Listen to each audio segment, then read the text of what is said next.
So, have you ever been home alone like when you were younger or not even home alone, just wanted to solve mysteries when you were younger? Because I definitely did.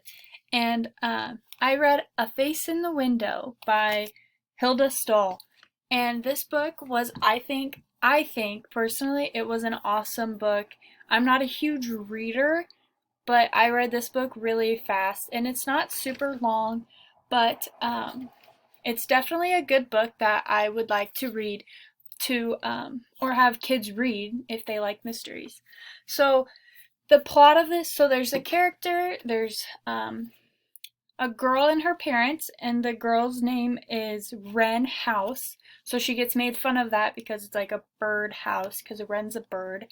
And her friends want to solve this mystery because a family moved in.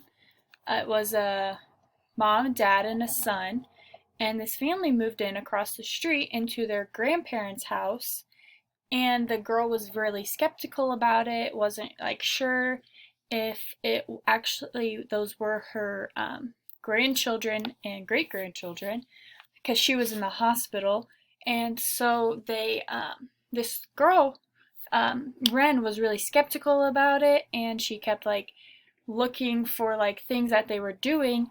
And her dad is a detective and her mom is a lawyer, so she felt like she couldn't talk to them because they would say, well, you can't do that because that's against the law, or you shouldn't do that because you could get into some trouble. And they had the people that moved into this house had her parents fooled that they actually were, so they were like trusting them, and Ren knew something was up.